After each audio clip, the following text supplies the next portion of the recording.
Louvado seja Deus, bom dia, amados, no nome de Jesus. Vamos então abrir a nossa Bíblia em Gênesis capítulo 11 e darmos prosseguimento à nossa escola bíblica dominical, onde cremos que Deus, mais uma vez, nos abençoará. Espero que nesse momento, em cada lar, haja reverência, haja temor, respeito à presença de Deus, porque somente assim nós podemos alcançar dele as graças necessárias. Gênesis, capítulo de número 10. Louvado seja Deus. Temos vivido dias e não temos nada a reclamar, somente agradecer, como nos disse o apóstolo São Paulo, porque todas as coisas juntamente contribuem para o bem daqueles que amam a Deus. Então, tudo está desenrolando dentro do programa de Deus, da maneira como Ele viu e as coisas estariam acontecendo. Gênesis, capítulo de número 10, vamos ler alguns versículos, depois alguns no capítulo 11. Em Gênesis 10, verso 6 diz assim: observem as genealogias. E os filhos de Cão são Cuxi e Mizraim e Put e Canaã. E os filhos de Cuxi são Seba e Avilá e Sebitá e Raamá e Sebitecá. E os filhos de Raamá são Sabá e Dan. E Cuxi gerou a Nimrode, e este começou a ser poderoso na terra. E este foi poderoso caçador diante da face do Senhor. Pelo que se diz, como Nimrode, poderoso caçador diante do Senhor. E o princípio do seu reino foi Babel, e Ereque, e Acade, e Calné, na terra de Sinar. Nosso destaque aqui é Nimrode, poderoso caçador diante do Senhor, que começou o seu reino em Babel. Agora, Gênesis 11, verso de número 1. Preste bastante atenção na leitura da Bíblia. Gênesis 11, verso 1. E era toda a terra de uma mesma língua e de uma mesma fala. E aconteceu que, partindo eles do oriente, acharam um vale na terra de Siná e habitaram ali. E disseram uns aos outros: eia, façamos tijolos e queimemo-los bem. E foi-lhes o tijolo por pedra e o betume por cal. Algumas traduções diz argamassa.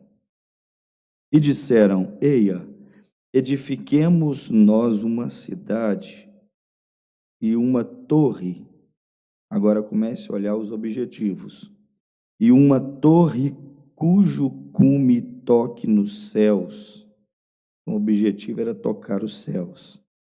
E façamo-nos um nome, para que não sejamos espalhados sobre a face de toda a terra. Primeiro objetivo da torre, tocar os céus. Segundo objetivo da torre, para não sermos o que? Espalhados de sobre a face da terra. Então desceu o Senhor para ver a cidade, aquela que Nimrode fez, e a torre que os filhos dos homens edificaram. E o Senhor disse: eis que o povo é um, e todos têm uma mesma língua. E isto é o que começam a fazer. E agora não haverá restrição para tudo o que eles intentarem fazer. Eia, esse é Deus falando, desçamos e confundamos ali a sua língua, para que não entenda um a língua do outro. Assim o Senhor os espalhou dali sobre a face de toda a terra, e cessaram de edificar a cidade. Por isso, se chamou o seu nome Babel, porquanto ali confundiu o Senhor a língua de toda a terra, e dali os espalhou o Senhor sobre a face de toda a terra. Amém. Somente até aqui. Vamos orar. Senhor Jesus, já fizemos muitas coisas aqui nessa manhã. Já trouxemos o ensino das crianças, dominical. Já cantamos alguns hinos, louvamos o Senhor. E agora, meu Senhor, meu Deus e Pai, nós estamos querendo nesse instante pedir a Ti que nos abra mais uma vez essa palavra que é tão especial, tão gloriosa, tão proveitosa para os nossos corações, Pai. Como disse Paulo a Timóteo, toda palavra é proveitosa para redarguir, para ensinar, para exortar. Deus, venha nos dar essa graça de recebermos algo instrutivo, algo que nos deixe, Senhor, mais conscientes do dia, da hora, do momento que nós estamos vivendo, para nós não sermos pegos de surpresa nos dias da tua vinda, naquele instante, quando a igreja terá que ser arrebatada, transladada, Senhor. Ajuda-nos, Pai, dá-nos força, faz a tua luz, a revelação brilhar aqui nessa manhã, é o que nós estamos te pedindo, em nome de Jesus Cristo. Amém, Senhor. Amém. Podeis assentar, irmãos, em casa também, no lar. Vamos agora meditar um pouquinho como temos feito nesses dias de cultos online, aonde estamos tendo culto que, para quem verdadeiramente está preocupado em saber, estes são cultos especiais. Mas para quem verdadeiramente está preocupado em saber. A propósito, a Bíblia diz em Oséias 4:6, o meu povo foi destruído porque lhes faltou conhecimento. Então, muitas vezes, você não ter conhecimento de causas do plano de Deus, da sua vontade perfeita, isso te leva a ser guiado pelo espírito do erro profetizado em 2 Tessalonicenses, no capítulo de número 2, quando a Bíblia diz que por não terem dado ouvido, crédito à verdade, Deus lhes enviou o espírito da operação do erro.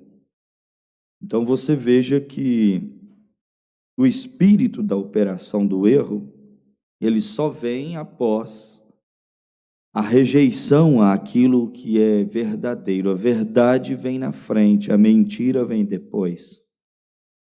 Então Deus envia a verdade e, ao ser rejeitada, Ele permite o espírito de baixo, como permitiu ungir a boca dos 400 profetas de Zedequias para induzir Acabe e Jeosafá a irem em busca de Ramote de Gileade.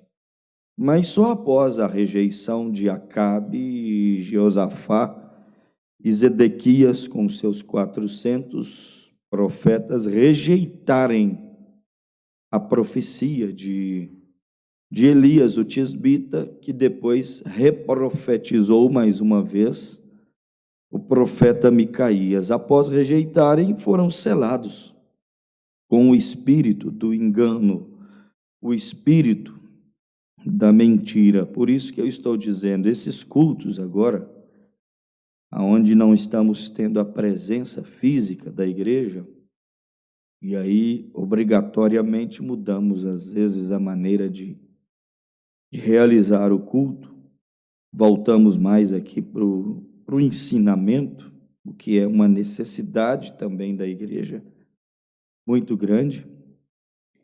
Então, esses cultos, eles, para quem, como disse no início, está preocupado em saber, em se situar dentro do plano de Deus para essa hora que nós estamos vivendo, irmãos, eu acredito que são cultos de extrema importância. É o que Paulo chamou aos Romanos, capítulo de número 12, culto racional. Você coloca a sua mente, o seu espírito para raciocinar, para pensar. Então são cultos, vamos dizer assim, racional, que te leva a meditar com mais profundidade acerca do plano de Deus para o dia que nós estamos vivendo. Te obriga a meditar, a procurar se situar, vamos dizer assim, dentro do plano de Deus, acerca destes últimos instantes, como disse o irmão Brana. Estamos vivendo nos últimos instantes da hora dessa humanidade aqui na Terra. Os últimos instantes, podemos dizer espiritualmente, estamos vivendo os últimos milionésimos de segundos da presença dessa igreja noiva aqui nessa terra. Então, você e eu temos que estarmos bem situados dentro do plano. É necessário, entendamos isto. É necessário nós nos posicionarmos, compreendermos a hora, o dia que nós estamos vivendo, reconhecermos, pregou o irmão Brana também, o seu dia e a sua mensagem, o tempo da sua visitação. Porque se nós não reconhecermos, olha a seriedade e a profundidade do que nós estamos falando aqui. Se nós vivermos como bebês pentecostais, o que é bebê pentecostal, pastor? É aquele que o arrepio o leva, é aquele que enrolou a língua, interpretou a língua, isso já o leva. É aquele que apenas um dom carismático, um dom de cura, não vou nem chamar de profecia, mas uma profetada inventada nos sentidos naturais da pessoa, já arrasta multidões atrás. Se nós não tivermos discernimento para reconhecermos o dia, a hora que estamos vivendo e a mensagem prometida para esse dia e essa hora que nós estamos vivendo, irmãos, nós não teremos nenhum benefício, de fato, espiritualmente falando, diante de Deus. O irmão Brana diz que as bênçãos de Deus, ou seja, o eleito que captará a mensagem, a voz, o plano de Deus para o entardecer, é aquele que vai desfrutar dos efeitos benéficos do mensageiro do dia e a sua mensagem. Por isso que Mateus 10:41 diz assim: aquele que recebe um justo na qualidade de justo, receberá galardão de justo. E o que receber um profeta na qualidade de profeta, receberá o galardão. O que é o galardão? A recompensa, os efeitos benéficos que o irmão Brana disse na mensagem A Era de Laodiceia. Então, se você não reconhece a mensagem, o mensageiro e a mensagem do seu dia, se você não deixa Deus desenrolar, desvelar perante você o plano de Deus para aquele momento, você não vai gozar do galardão do profeta e desfrutar dos efeitos benéficos do ministério profético enviado e prometido para aquele dia o qual você e eu estamos vivendo. Daí então, o irmão Branham vem e disse assim: o que me adiantaria me levantar como Moisés hoje, pregando a mensagem de Moisés? A mensagem de Moisés foi verdadeira? Foi. Mas a mensagem de Moisés hoje é história. Foi verdadeira a mensagem de Moisés? Foi. Qual é a utilidade que a mensagem que Moisés pregou para tirar Israel do Egito e colocar em Canaã tem hoje? A não ser usarmos o tipo para nos revelar a imagem exata do que será hoje. A mensagem de Moisés hoje tem utilidade para nós para servir de tipologia apenas. Mas na íntegra, preto no branco, tomar ao pé da letra a mensagem de Moisés hoje, significa, sabe o quê? Morte. A mensagem de Moisés foi vida nos dias de Moisés. Mas se você insistir em pregar a mensagem de Moisés, hoje será um total fracasso. E o irmão Branham disse: se eu quiser pregar a mensagem de Noé hoje, a mensagem de Noé foi verdadeira? Foi verdadeira, mas se eu me levantar como Noé se levantou nos seus dias, pregando que haverá um dilúvio, pregando que eu tenho que construir uma arca, hoje haveria muito mais tecnologia para construir uma arca como Noé construiu, seria construído em muito menos tempo do que Noé gastou para construir. Mas, se eu venho pregando uma mensagem exatamente como a mensagem de Noé para hoje, eu vou pregar uma mensagem que foi verdadeira fora da dispensação e do seu dia. Então, se eu prego uma verdade fora da sua dispensação e do seu dia, você sabe no que eu me constituo? Em um falso pregador. Pregando uma verdade, posso ser um falso pregador. Pregando, profetizando uma profecia que foi verdadeira, fora de dispensação, fora de hora, posso me colocar como um falso profeta. Se eu resolver fazer uma arca e dizer que o mundo vai terminar em água, isso já foi, isso não será novamente. Então, eu serei um falso ungido, um falso mestre, um falso ensinador que induzirá muitos ao erro, usando uma Bíblia verdadeira, um Moisés verdadeiro, um Noé verdadeiro, uma história verdadeira, mas que já aconteceu e não vai acontecer de novo. Então o irmão Branham vem e ele nos diz o quê? Ele nos fala exatamente isso aqui, que eu estou resumindo aqui nas minhas palavras para os nossos irmãos. A necessidade de reconhecer a hora que nós estamos vivendo. E esse reconhecer o dia e a hora que nós estamos vivendo, isso não vai ser um reconhecer intelectual. O irmão Branham diz que o verdadeiro ver não é com os olhos, mas é com o coração. A revelação não é QI, quociente de inteligência. A verdadeira revelação espiritual que vem de Deus é dada ao coração. O trabalho de Deus é de coração para coração. A revelação vem do coração de Deus para o coração de Abraão, o coração de Deus para o coração de Noé, de Deus para o coração de Elias, de Deus para o coração de Pedro, Tiago, João, de Deus para Paulo, de Deus para William Branham, de Deus para nós. Não é nem de William Branham para nós. Deus revelou a William Branham pregou. Mas se Deus não nos revelar, nós ficaremos cegos com a mensagem de William Branham em nossas mãos.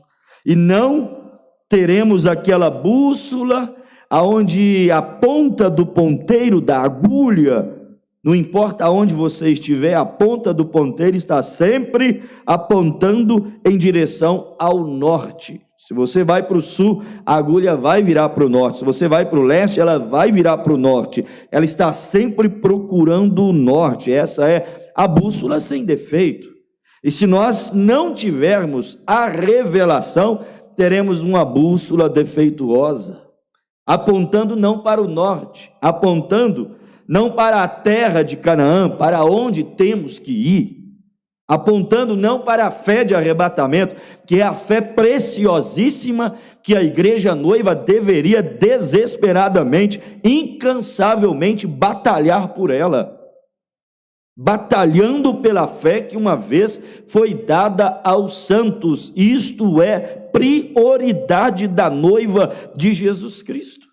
Mas se nós não nos situamos dentro do plano de Deus, se não deixarmos, preste atenção, igreja, nessas palavras de ensinamento, se não aproveitarmos esse momento para continuarmos crescendo, lembre disso, coronavírus, quarentena, essa parada obrigatória não pode significar retrocesso ou estagnação.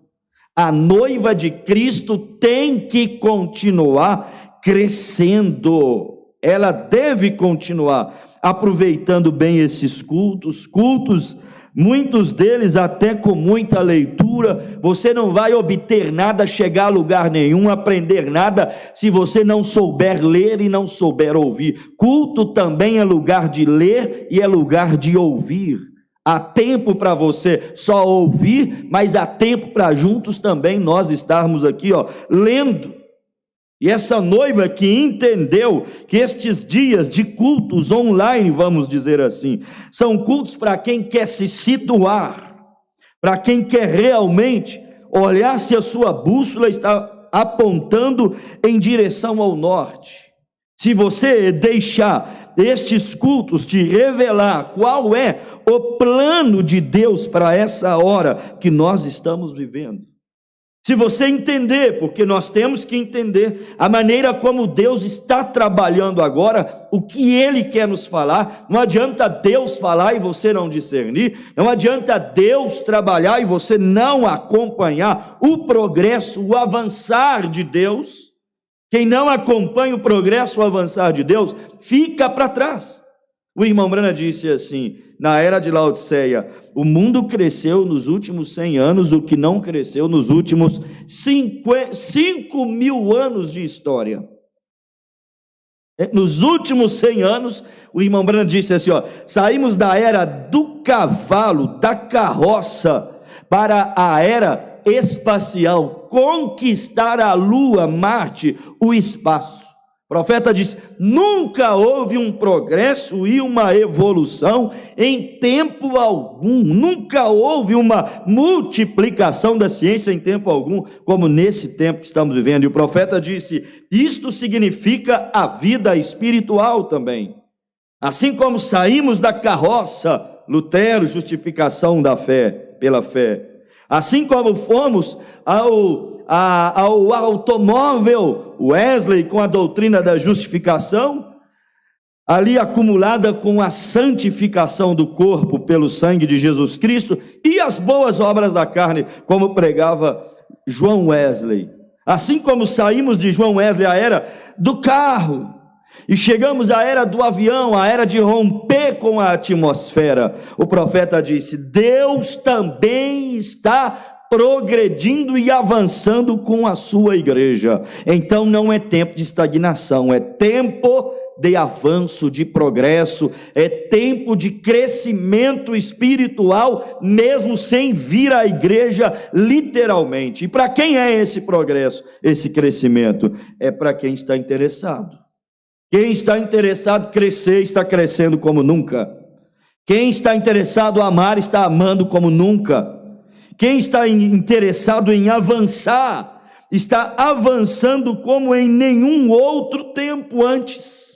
Então, isso aqui é só uma preleção, vamos dizer assim. Então, estamos nessa hora de cultos aonde? De reflexão, em cultos de ensinamento, em cultos aonde temos essas leituras, às vezes até mais lenta, mais pausada. Para quê? Para ficar bem inteligível, como eu disse, aula à distância, Aula à distância requererá mais aplicação, mais atenção, mais disciplina do que aula presencial, é culto à distância. E aí nós vamos lendo mais pausado, para ficar bem inteligível ali, para ninguém correr o risco de passar por alto. Gostaria que você redobrasse a sua atenção nessa manhã de escola dominical. Para quê? Para você também não correr o risco de passar desapercebido do ensinamento que nós vamos receber aqui nessa manhã.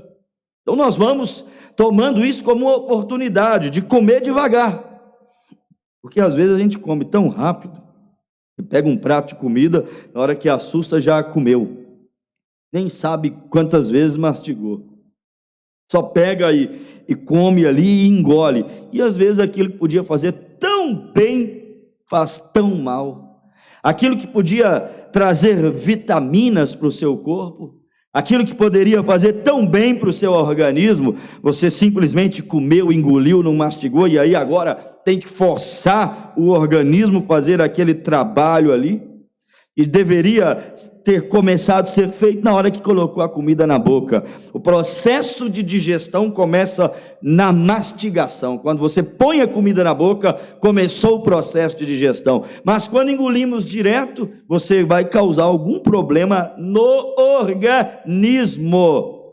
Tem muita gente comendo muita comida boa, mas de maneira inteligível, passando por cima, engolindo de qualquer jeito, e aí você vai causar dano no organismo espiritual, não vai causar o benefício que deveria causar. Então os nossos cultos estão sendo assim, espero a compreensão da igreja, mastigando bem devagar, para quê? Para nós entendermos bem, ou extrairmos o melhor da mensagem, do ensinamento para a nossa vida espiritual. Não é comendo como uma metralhadora, comendo feito um desesperado, não. Agora nós vamos mastigar, nós vamos devagar, nós vamos recapitulando. Vocês que congregam conosco, vocês vão perceber isso. Estes serão cultos aonde nós também vamos recapitular, vamos repetir algumas coisinhas que já até estudamos alguns anos atrás. E isto para relembrar a igreja o quê? Relembrar o que o Espírito Santo já havia nos falado anteriormente e muitas vezes nós passamos desapercebido. Nós muitas vezes somos pegos de surpresa, não porque Deus não falou, é porque não tivemos percepção, é porque não tivemos ouvido espiritual para ouvir, para discernir aquilo que o Espírito Santo já havia falado, já havia previsto, acerca da hora que estamos vivendo e do momento que nos chegaria. Uma frase é necessária você ter em seu coração: assim como Deus não é pego de surpresa, eleitos, os filhos de Deus também não serão pegos de surpresa. Os filhos de Deus que estão processando, que estão ouvindo, que estão mastigando para poder engolir, que estão redobrando a sua atenção, filhos de Deus, eleitos de Deus, não serão pegos de surpresa. A exemplo de Mateus, capítulo de número 24, quando Jesus disse assim, orai para que a vossa fuga não se dê no inverno e nem no dia de sábado. E nós sabemos o que isso significa. O irmão Branham falou, a história falou, estava previsto ali que após a rejeição dos judeus ao Messias, e eles diante da mensagem do dia, olha o risco, não captar, entender a mensagem do dia, o desenrolar do plano do dia. Eles diante da mensagem do dia, eles falaram assim, crucifica-o e que o sangue deste justo caia sobre nós e os nossos filhos.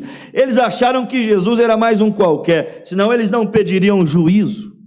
Quando eles disseram que o sangue dele caia sobre nós e nossos filhos, eles acharam que estavam convictos de que Jesus não era o Cristo, não era o Messias. Falharam em reconhecer o desenrolar do plano de Deus perante os olhos deles.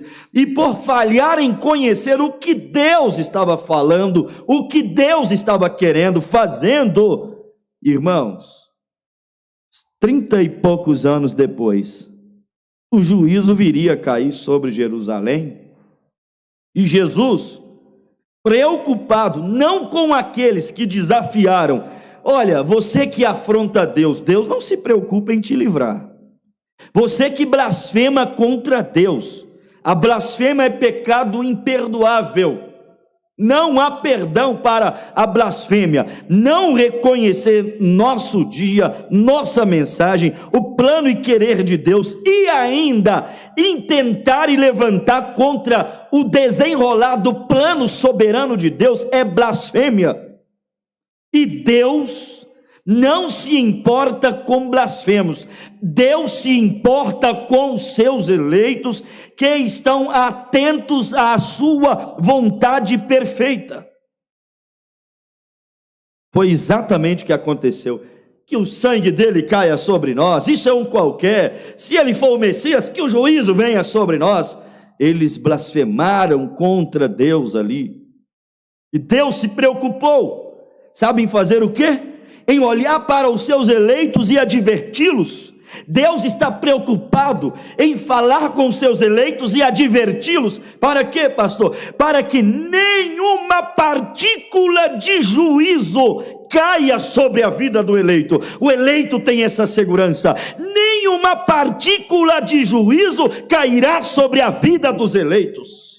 Por isso o irmão Branham disse assim, a noiva não verá nenhuma partícula da grande tribulação, antes de explodir a primeira bomba do Armagedon, do tempo quando o Espírito Santo não estará mais nessa terra. A noiva estará em bodas, se preparando para 1000 anos de lua de mel. Deus se preocupa em levar o caminho, a válvula de escape para os seus eleitos. E eis aqui a mensagem do entardecer, a mensagem de Elias, a válvula de escape para levar a noiva para o seu tempo de repouso e de descanso. Mas Jesus olhou e disse, já sabendo que o juízo desceria e seria inevitável. Jesus não queria trazer juízo, mas sendo Deus sabia que era inevitável, porque os homens são duros de coração, não aprendem. Jesus olhou e disse, orai para que a vossa fuga não se dê no inverno e nem no dia de sábado. Em outras palavras, orai para que quando o general Tito vier de Roma para sitiar Jerusalém, sitiar seus muros e suas portas, orai para que quando eles vierem aqui queimar o templo de Salomão, que havia sido reconstruído naqueles dias, orai para que quando aqueles dias horrendos, tais quais Israel nunca viveu, nem nos dias que Nabucodonosor levou Israel para a Babilônia, nem nos dias que o rei Nabucodonosor arrancou os 2 olhos do rei Zedequias. Orai para que a vossa fuga não se dê no sábado, nem no inverno. Por que no sábado e nem no inverno? Sábado é tão sagrado para o judeu, que nos sábados as portas da cidade vão estar fechadas, para que os mercadores não entrem, e para que nada saia, e para que a cidade esteja vivendo ali o seu sábado de repouso de obras carnais, naturais, absolutos. Ninguém trabalhará no sábado. Era impossível fugirem de Jerusalém no dia de sábado. No inverno, como subir os montes e fugir, sendo que estava tudo coberto de neve? Como aquelas velhinhas, como aquelas grávidas, como aqueles cristãos fugiriam do general e o exército e o juízo no meio da neve? Jesus veio e os precaveu, dizendo que quando eles fossem sair, não deveria ser no sábado e não deveria ser no inverno. Por isso que eu disse assim, Deus não pega eleitos de surpresa. Aleluias! Haverá um arrebatamento. Deus não vai pegar a noiva de surpresa, porque ela tem recebido um profeta, e o galardão de um profeta, e o discernimento de um profeta, e a revelação de um profeta. Naquele dia haverá um magnetismo que vai atrair ela para o seu arrebatamento. Ela não será pega de surpresa. Por quê? A exemplo de quando o juízo ia cair. Vamos pegar esses dois pontos. Quando o juízo iria cair em Jerusalém, sabe o que o historiador Flávio Joséfos disse? Ele disse assim, havia em Jerusalém alguns canibais. Como tratavam o cristianismo? Desdenho e humilhação. Pode tratar com desdenho e humilhação, teu dia chegará. Ele disse, aqueles da seita, dos canibais e vampiros, que seguia o tal Jesus que veio de Nazaré, porque ele era só um historiador fiel à história, mas não tinha luz e revelação. Ele disse assim, quando o general Tito invadiu a Jerusalém para dizimar, acabar com o crente, destruir todo mundo, tomar a cidade, sabe o que diz a história? Nenhum dos seguidores daquele tal Jesus, naquele tempo morava em Jerusalém, e estava na cidade. Nenhum. Por quê? Porque o eleito não é pego de surpresa. Antes de Tito chegar, Deus mandou um fogo no coração daqueles crentes e disse assim, saia, saia, saia, saia, saia. Houve um clamor, houve uma inquietação, houve uma chamada, houve uma voz, houve algo que os motivou a sair daquela cidade, e nenhum deles moravam ali dentro da cidade, quando ela foi sitiada e veio a fome, a peste, o juízo, a ponto de que havia tamanha fome naquela cidade, que as mães pegavam os seus filhos, e sabe o que diz a Bíblia? Uma mãe tinha tanto sentimento pelo filho dela, que ela não iria comer o filho dela, mas a Bíblia diz que a mãe pegava o seu filho, e dava para outra mãe. As mães trocavam filhos, e cada mãe na sua família comia os filhos uma das outras, porque era um estado de loucura total. Dependendo do estado de loucura que um homem chega, é ser humano comendo ser humano, destrói, comem uns aos outros. Mas naquele tempo de horrores absurdos na terra de Jerusalém, irmãos, os eleitos daquele dia estavam bem informados em relação ao dia, em relação à hora, em relação à mensagem do dia, estavam bem atentos ao que Deus estava falando, e nenhum deles foram pegos de surpresa, irmãos. Eu creio que essa noiva também não vai ser pega de surpresa, não vai mesmo. Por quê? Porque Deus está dando ela o quê? Um tempo de oportunidade. Chegou para nós. Sabe o que é esses dias que estamos vivendo? É mais um tempo de oportunidade. Olha, não é doutrina, é apenas inferência, são apenas colocações. Até parece os dias de quarentena de Noé dentro da arca. Foi Deus falando para Noé: Noé, entra na tua casa, entra na tua arca, fecha a porta, não sai para fora, porque nesse espaço que você estiver fechado dentro da arca, qualquer dia desse eu vou mandar o meu juízo. Até parece que são dias de longanimidade. Noé trancado dentro de casa, esperando o quê? O escape para ele já havia chegado. A verdade é, o escape para a noiva já chegou, o sangue já chegou, o Espírito Santo já chegou, a mensagem do arrebatamento já chegou. E Noé estava ali fechado dentro daquela arca. Nós, irmãos, estamos tendo um tempo de oportunidade, mais um tempo de oportunidade nessa última hora da noiva aqui nessa terra.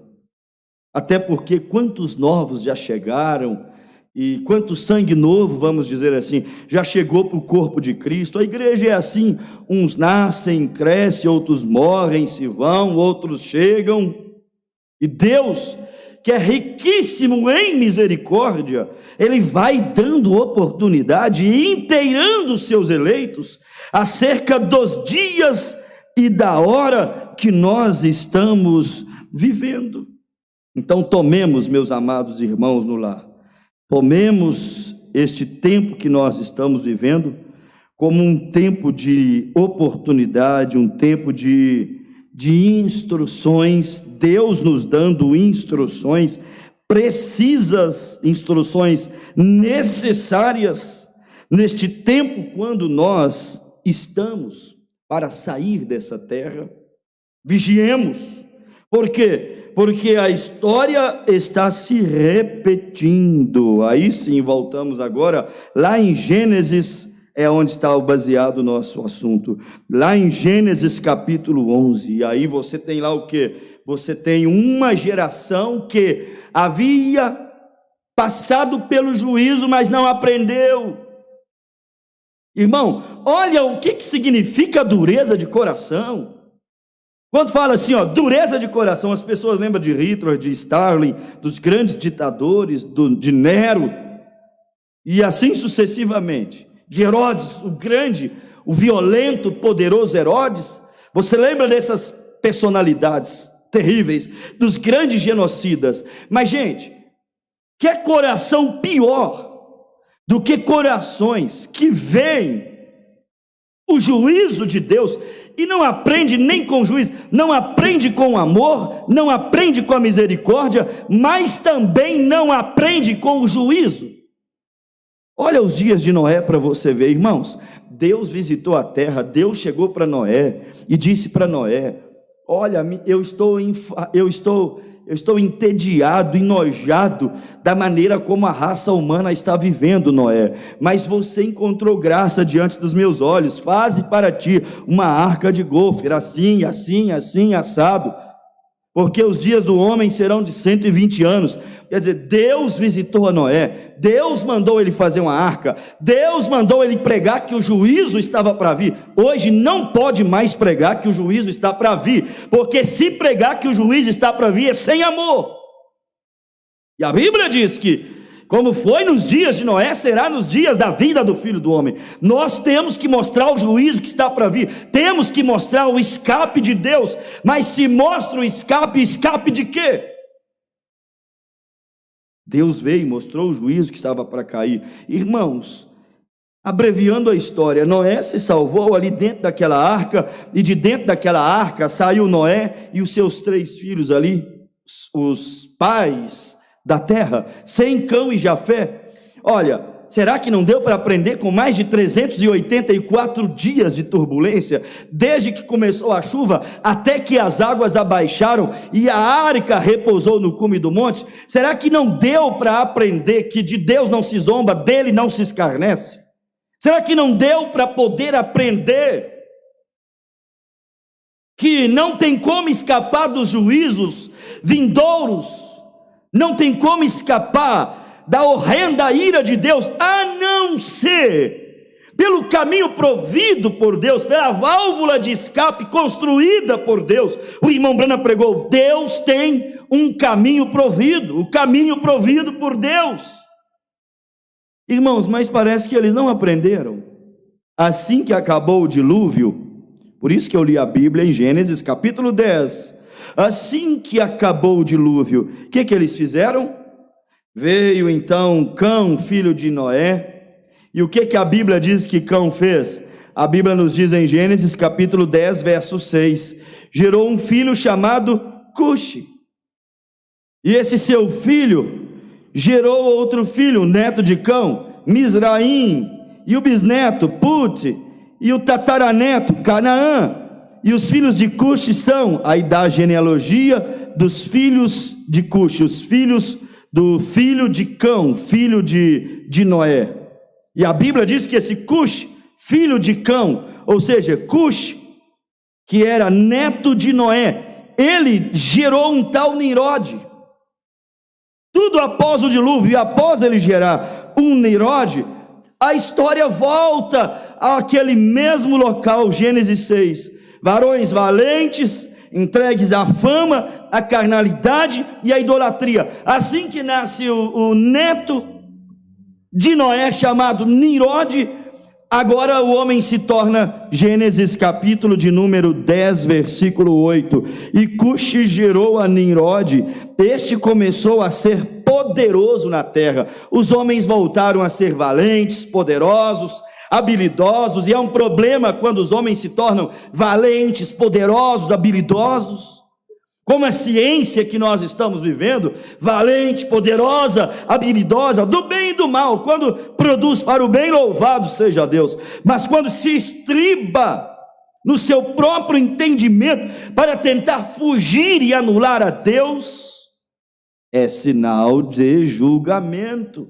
E agora vai Nimrod, versículo 9 de Gênesis 10 diz assim, e este foi poderoso caçador diante da face do Senhor, pelo que diz como Nimrod, poderoso caçador diante da face do Senhor. Um homem, disse o irmão Brana, em outras palavras, de uma mente o quê? Uma mente totalmente brilhante, que agora começou a ver que os povos que se espalhavam sobre a terra, cada um deles, cada aldeia, cada cidade, porque foi assim, começou a briga após o dilúvio, cada filho de Noé querendo ser rei de uma cidade, e cada neto de Noé que ia povoar uma parte da terra querendo ser rei de uma cidade, e começa as divisões, e começa as porfias, e começa as pelejas, vindo daqueles que saíram de dentro da arca e escaparam do juízo.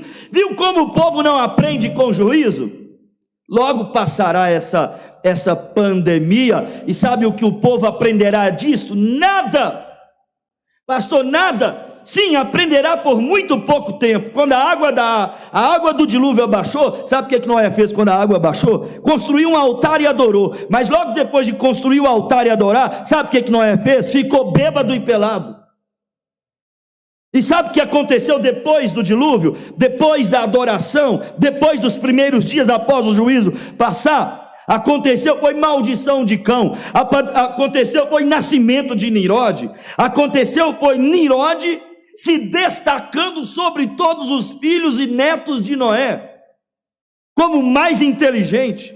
Sabe o que aconteceu? Aconteceu, foi o homem se distanciando de Deus.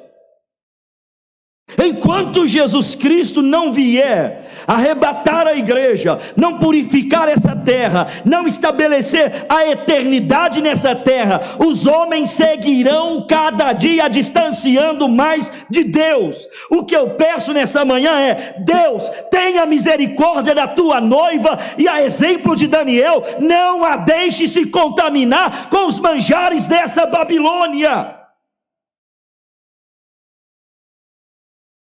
Lá foram agora Nimrod, os descendentes de Noé, está tudo ali registrado no livro de Gênesis. O que é que foram eles fazer? Foram eles agora, cada um, criar o seu próprio Deus. Os judeus creem no seu, os de Sem, os gentios creem no seu, inúmeros deuses creem os gentios. Eles chamam os gentios de os povos mais pagãos de toda a terra. Da arca saiu os gentios, e Cão saiu logo ali amaldiçoado, gerando o seu Nimrod, e que logo gerou os seus deuses. E agora ficou a disputa na terra, bem depois do dilúvio, bem nos dias da Torre da Babel, confusão. Sabe qual era a disputa agora? Qual Deus é mais poderoso? Qual homem é mais poderoso? Qual partido é mais poderoso? Qual igreja é mais poderosa? Qual pregador é mais poderoso? Começou a bagunça após o juízo. Uma disputa por poder e adoração, uma disputa por tronos e cadeiras, uma disputa hierárquica na terra. Ali agora estavam todos eles, e cada um construía ali o seu templo. Isso está na história grega, isso está na história do início dos reinos e das nações. Agora, cada lugar tem o seu templo para o seu Deus. Mas ali havia um tal Nimrod que olhou e disse assim: eu preciso de colocar todos os deuses debaixo da hierarquia de um Deus maior. Só que esse Deus maior não era o Senhor que criou os céus e a terra, mas era agora ele mesmo se tornando uma divindade, um poderoso caçador diante do Senhor, um homem ilustre e inteligentíssimo, agora construiu um reino que sobrepunha a todos os reinos da terra em glória. Agora ele constrói uma cidade, o princípio do seu reino, o que diz a Bíblia. Agora ele começa a construir uma torre, e ele era tão influente que ele conseguiu convencer todo o mundo a trabalhar em prol daquela torre que ele iria construir, que levou 43 anos aquela construção, diz a história. Os arqueólogos, os cientistas que estudam isso, todos acreditam que tenha durado em média, imaginem essa construção, 43 anos construindo a Torre de Babel. Se você pegar, você vai ver na história e você vai ver na Bíblia, pelos côvados, a Bíblia diz, a história também mostra isso aqui, que aquela torre tinha 5.433 côvados de altura. Você sabe o que é 5.433 côvados de altura? 2.484 metros. Irmãos, Nimrod, inteligentíssimo, após o dilúvio, fez uma torre e um prédio de 2.483 metros. Sabe o que isso significa? Significa que aquela torre, ela era no mínimo 4, 5 vezes maior do que os maiores monumentos que hoje existem na terra. 5 vezes maior do que aquelas torres gêmeas que foram derrubadas lá em 2011. E a ciência moderna fica assim: como que um homem da pré-história tenha tido tamanha habilidade para construir um negócio naquela altura? Ele encantou toda a terra através de um monumento. E a Bíblia vem e disse, até hoje, interessante que a ciência e a Bíblia caminham ali. Você pode caminhar paralelamente com ambas, até onde a ciência não divergir da Escritura. Nós ficamos com a Escritura. Quando a ciência estiver com a Escritura, estamos com a ciência. Quando ela romper com a Escritura, nós ficamos com a Escritura. A ciência quer evidência, e há coisas na Bíblia que é necessária fé. A ciência encontrou o lugar.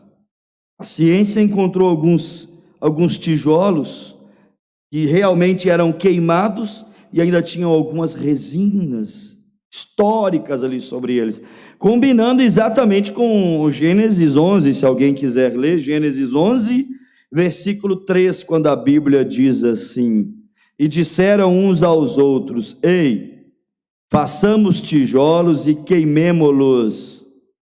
E foi-lhes o tijolo por pedra e o betume por argamassa. Exatamente, usaram betume para colar aqueles tijolos bem queimados. E fizeram um monumento gigantesco. Os arqueólogos encontraram nas rochas, pesquisando no Iraque, onde era a antiga Sumélia, eles encontraram ali, esculpido em pedras, o desenho daquela grande torre de Babel, dividida em 7 pavimentos, 7 grandes degraus, e lá em cima daquela torre de Babel havia como um observatório, um lugar de culto e adoração, e aonde eles ficavam querendo ver o mais longe que pudesse nos céus. Quer dizer, evidências científicas, textos bíblicos, mostrando que um homem com a sua astúcia construiu um reino para unir todos os povos debaixo do seu poder. E mais uma vez, a história se repete. Babel, confusão. Um reino humano tentando unir todos os povos debaixo de uma mesma língua, mesma doutrina, mesma adoração, debaixo de uma unção chamada de ecumenismo. Nimrod conseguiu. Deverá se levantar um dia destes na terra também um Nimrod, que vai conseguir construir um verdadeiro império, uma verdadeira Babel. E você sabe que isso já está tudo aí na terra. Mas um dia destes, assim como em Gênesis, capítulo de número 11, aonde a Bíblia Sagrada nos mostra que Nimrod construiu uma grande torre, mas Deus, quando viu o objetivo da torre, qual foi o objetivo? Primeiro, sabe o que disse o irmão Brana? O profeta irmão Brana disse assim, eles temiam que Deus pudesse destruir a terra mais uma vez com as águas do dilúvio. Construíram uma torre para tentar se livrar de um eventual julgamento que Deus pudesse enviar sobre a terra. Gente, como escapar de juízo? Como escapar de Deus, se não recorrer ao próprio Deus? Tentaram construir uma religião que pudesse deter a ira de Deus. Não há religião para deter a ira de Deus. O que detém a ira de Deus é Jesus Cristo, é o sacrifício, é o sangue que foi derramado na cruz do Calvário. Por isso que a noiva tem que viver debaixo do sangue de Jesus Cristo. É ali que ela está protegida e guardada. Mas ele construiu uma torre para tentar escapar dos juízos. E ali, construindo aquela torre, ele conseguiu unir todos os povos. Sabe o que aquilo significa, unir todos os povos? Todas as outras cidades, todas as outras aldeias que tinham seus deuses, deveriam vir àquela torre de Babel para se encurvar perante aquele grande Deus, daquele grande templo que ligava a terra até os céus. Eles eram um povo totalmente desfacelado, dividido. O homem sem Deus é um povo desfacelado, é um povo totalmente dividido. Mas quando o assunto era tocar aos céus, escapar das catástrofes, eles se uniram. O que é que o senhor quer dizer com isso, pastor? É assim o ser humano. Na Torre de Babel, para escapar de um sofrimento, eles se uniram. E hoje, nos dias que nós estamos vivendo, será exatamente a mesma coisa. É previsto crises mundiais, é previsto crise financeira, é previsto piores crises climáticas, é previsto uma crise política, o que já está instaurado há muito tempo, principalmente em nossa nação. Nossa nação vive uma terrível crise política. É previsto crise política, crise climática, crise moral, crise financeira, crise religiosa. É previsto crise e elas estão aí, por todos os lugares. E sabe o que o homem vai fazer para tentar se safar das catástrofes e das crises? Exatamente o que Nimrod fez. Um homem inteligente, da cabeça brilhante, pensamentos encantáveis, conseguirá fazer todo mundo trabalhar por um propósito. Noé não conseguiu pôr todo mundo para trabalhar por um propósito, fazer a arca. Noé não conseguiu fazer o povo entrar na arca, mas Nimrod conseguiu, por 43 anos, fazer mais de 3 mil, ou 180 mil, mais de 180 mil pessoas trabalharem para construir uma torre, uma religião, um império. Ele conseguiu. Dia destes levantará um homem com uma super unção nessa terra, que vai fazer todas as religiões e igrejas trabalharem com um único propósito: se unirão no concílio ecumênico mundial de igrejas. Como Nimrod levou o mundo a um grande ecumenismo, haverá um Nimrod um dia destes, que sairá dos Estados Unidos da América com grande unção e influência para levar o povo a trabalhar em prol da Babel, Roma, do anticristo, da besta e do falso profeta. Esta é que é a verdade. Mas o que foi que Deus fez? Irmãos, às vezes Deus permite as pessoas irem muito longe. Deus deixou eles construírem a torre. Deus deixou a coisa chegar até onde eles conseguiram levar. Depois que Deus deu bastante corda para eles, Deus fez assim, ó.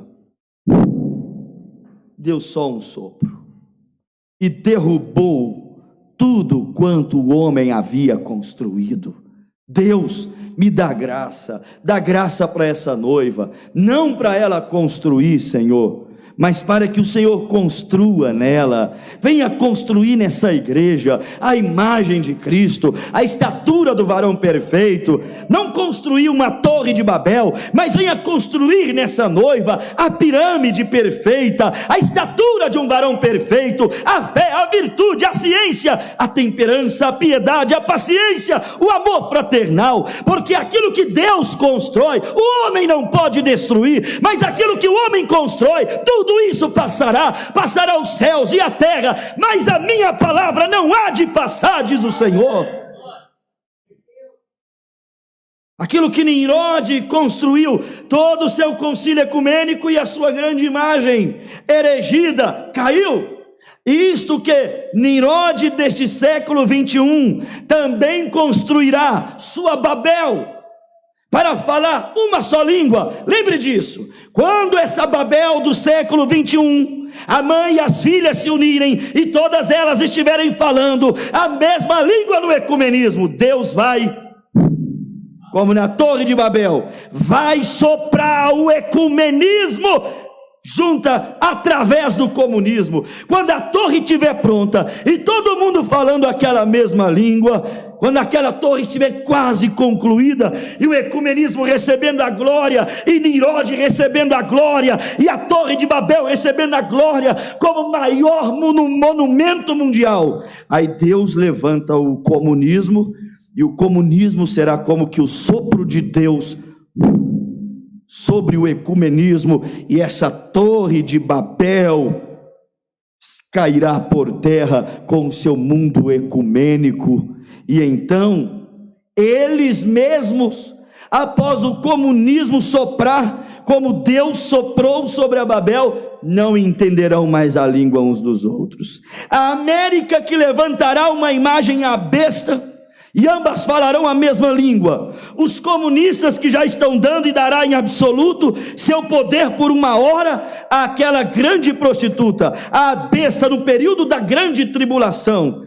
Olha, quando Deus soprar sobre essa torre, os comunistas, os ecumenistas e a nação da América que levanta a imagem da besta com poder, o concílio ecumênico, nenhum deles falarão mais a mesma língua, e você verá nessa terra, você quem perdeu o arrebatamento, porque nós não vamos estar aqui, graças a Deus, mas quem ficar aqui verá o Armagedon, o terceiro ai, verá a terra, os seus elementos ardendo em fogo se passar. Mas a noiva não precisa preocupar, ela não vai estar aqui. Por quê? Porque ela não está pondo nenhum tijolo na Torre de Babel.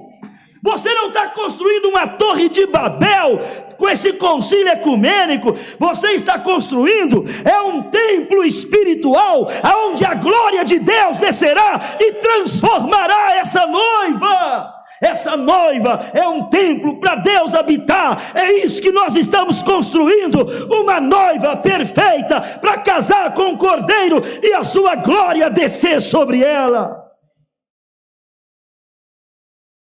É um tempo de aprendizado. É um tempo onde nós temos que ter essas reuniões, recapitulando essas coisas que nós já passamos há muito tempo sobre elas, mas como eu disse, há muito sangue novo, muitos vêm, muitos vão, e muitos vão. Mas é certo que toda a terra estava falando uma língua só. Edificaram a sua torre, edificaram o seu concílio ecumênico, uma unidade, baseada em quê? Medo de Deus destruir a terra. Eles pensavam, quando Deus destruir a terra, a gente sobe lá para o topo da pirâmide, lá para o topo da torre, estamos salvos. Não é isso. Estão estudando, cientistas dizem que já houve vida em Marte, e que estão estudando a possibilidade de conseguir repovoar Marte, porque eles admitem que a terra um dia se tornará um lugar inabitável. Que? Construir outra Babel? O quê? Querer vida em outro planeta para que, se porventura o juízo visitar esse planeta, você não seja atingido em outro planeta, lá no topo da Babel? Claro que isso é uma colocação. Sabe o que a Bíblia diz em Isaías capítulo 14?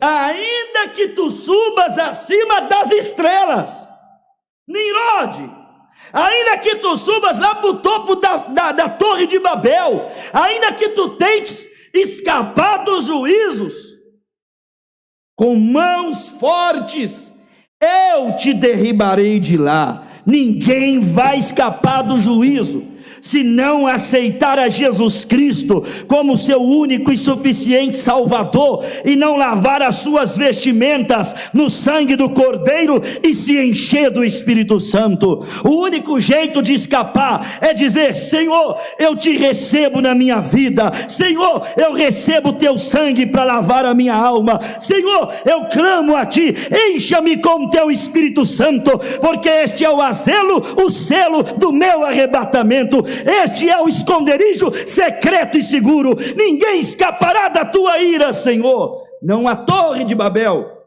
não a Marte, não a Júpiter, não a religião, não a folhas de figo, nada fará o homem escapar da ira de Deus, a não ser prostrar-se diante dele.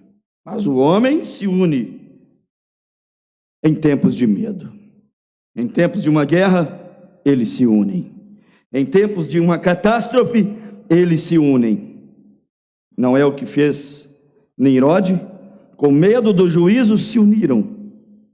Com medo das nações, constrói uma Babilônia com muros bem altos e bem fortalecidos. Agora pensa aí, uma unidade baseada no medo. Imagina uma mulher que se une ao marido, mas apenas baseada no medo. Imagina filhos unidos com seus pais, mas apenas baseados em quê? Baseados em medo. Imagina políticos que se unem apenas baseado em um eventual medo. Assim está o mundo, unido em prol de um só propósito, baseado no medo. O crente não se une com Deus por medo, mas se une com Deus por amor, se une com Deus por voluntariedade. O irmão Brana sabe o que ele diz sobre essa unidade baseada no medo? Olha aqui, mensagem Israel no Mar Vermelho, o profeta disse: agora, antes que Abraão fizesse alguma coisa para merecê-la, a salvação, Deus o chamou. É tudo. Ele era simplesmente um caldeu lá na cidade de Ur. Lá abaixo, nos vales de Sinar, da torre de Babel, da adoração de ídolos. Eu penso que o pai dele era um adorador de ídolos. E que Labão, depois dele, chegou ali e provou que os tinha. Era uma terra idólatra. Lembra de Jacó? A filha de Jacó roubou os ídolos do pai dela. A esposa de Jacó roubou os ídolos do pai. O pai de Abraão era um idólatra. Abraão vivia em uma cidade, em Ur dos Caldeus, idólatra. E Deus, para não deixar o eleito se contaminar, o chamou e tirou de. Deus está chamando uma noiva para não deixá-la se contaminar. E o profeta disse assim: e do povo de Cão veio Nimrod.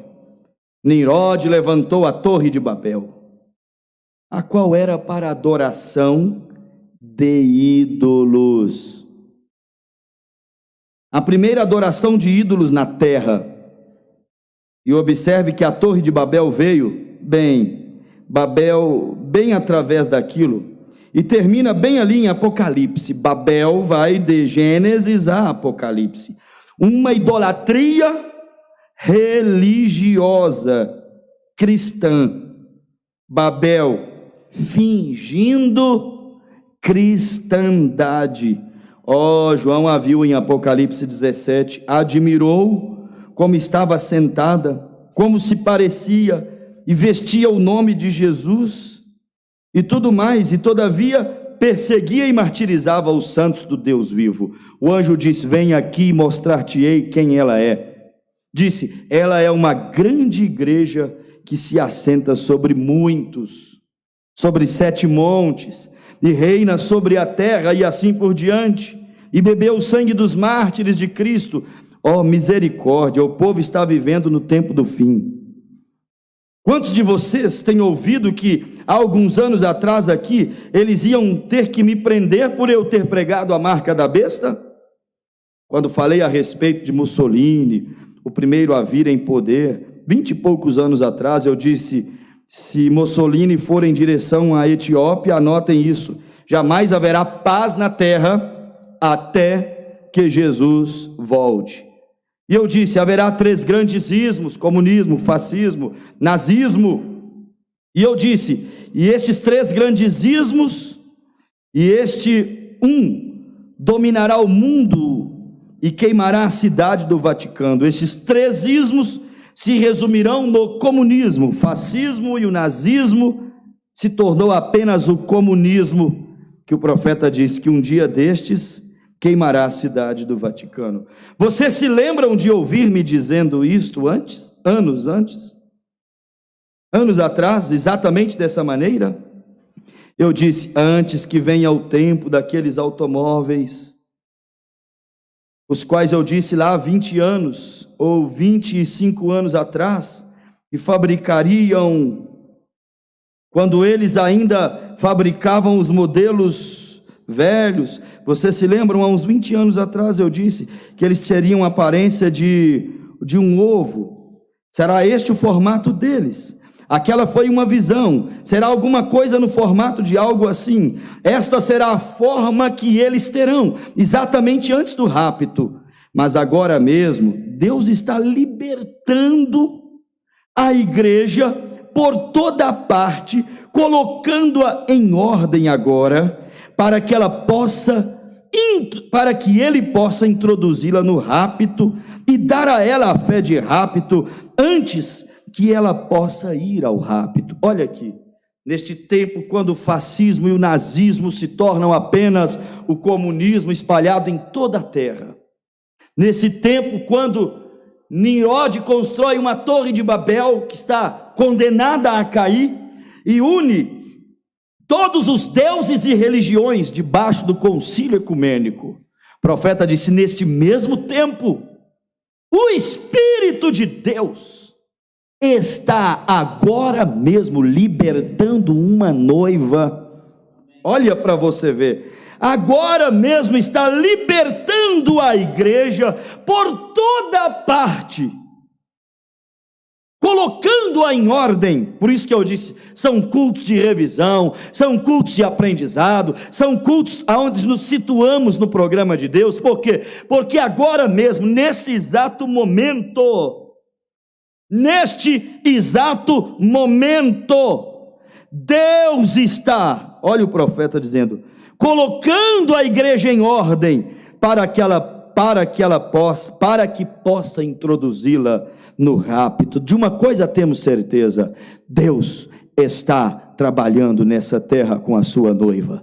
O diabo está trabalhando empreendido em uma torre de Babel, mas Cristo está trabalhando empreendido em construir essa nova Jerusalém espiritual, que também é a sua noiva. A literal está pronta esperando a noiva, mas a espiritual, o último membro, a última pedrinha desse templo e dessa cidade, quando for colocada e a cidade concluída e o corpo de Cristo selado, então, meus amados, nunca mais se ouvirá a nossa voz aqui, pelo menos por 3 anos e meio, aonde o anticristo não será anticristo, será a besta, exercendo todos os poderes mundiais. Mas quando a besta casar com o mundo e exercer todo o poder sobre esse mundo, 100%, esta noiva estará casada com Cristo nas bodas do Cordeiro, e Cristo 100% exercendo poder sobre ela.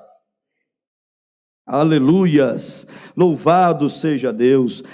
Irmãos, captem isso, agora mesmo é momento de unidade.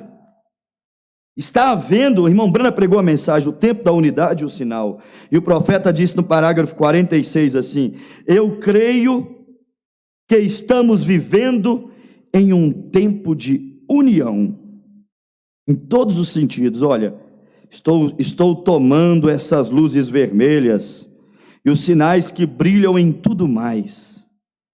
Aí o profeta vai e diz assim: estou observando as igrejas, como estão atuando. Estou vendo tudo caminhando em linha. A vinda do Senhor está próxima.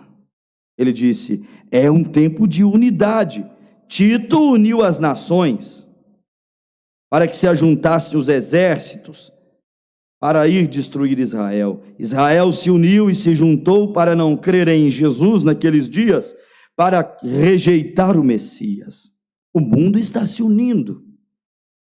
Parágrafo 47, o profeta disse assim, se unindo para rejeitar a mensagem da hora. Olha aqui, nos dias de Jesus, Herodes, político; César, político; Anás e Caifás, religiosos; fariseus e saduceus, religiosos. Aqui, religiosos e políticos se uniram nos dias de Jesus. Sabe para quê? Para crucificar a Cristo. E o irmão Brana disse assim, eles agora mesmo estão se unindo mais uma vez, para crucificar a mensagem da hora. Eles tinham aquilo, e então quando eles fizeram aquilo, veio o sinal nacional. As nações começaram a se unir. Tito trouxe um grande exército de romanos e gregos e cercaram as muralhas de Jerusalém, encurralaram as pessoas lá e elas morreram de fome. Elas comeram casca das árvores. Joséfos, o grande historiador, disse: comeram capim no chão. Elas até mesmo cozinharam os filhos umas das outras e comeram. Vejam, como se fossem pessoas loucas. Então, quando finalmente Tito, ele estava sentado lá em cima nas colinas ao redor de Jerusalém, e aquelas pessoas lá pensavam que estavam fazendo a vontade de Deus. Quando viram aqueles exércitos marchando, eles tinham recusado ouvir aquele grande mestre, o Senhor Jesus. Lá não havia nenhum daqueles cristãos apanhados lá. Foi o que eu já preguei aqui nessa manhã. Porque eles viram o sinal e se mudaram. Vem, aqueles que estão em cima do telhado não desçam, ou que estiver no campo não volte, não busque suas capas, mas fujam da Judeia, e orem para que a vossa fuga não se dê no tempo do inverno, nem no sábado, porque o tempo do inverno as colinas estavam cheias de neve, e o sábado as portas da cidade estariam fechadas, eles seriam apanhados naquela condição. Nós queremos entrar naquilo muito em breve, o profeta disse, mas eles haviam se unido para destruir ao Messias. Eles estão se unindo, disse o irmão Brana, para poder destruírem a mensagem do tempo do fim. Agora vê você onde estamos, o tempo de união. Quando vimos essas coisas acontecerem, quando os vemos se unirem, por que nós falhamos em ver essas coisas? Você pode olhar aqui nas Escrituras e ver onde ele prometeu isto. Nós vemos os ismos se unindo agora mesmo. Nós vemos as igrejas, todas elas se unindo agora mesmo. É um tempo de unidade, é hora da unidade. Esse é o espírito da era, todos estão querendo unidade. Nós temos que nos unir, tudo a respeito do que você fala, do que a organização tem que falar, é isso, temos que se unir. Vem, é tempo da unidade. Tudo isso tem que ir através da mesma união, de alguma maneira, e esta união é a própria coisa que trará a marca da besta. Vem, este é o tempo de união.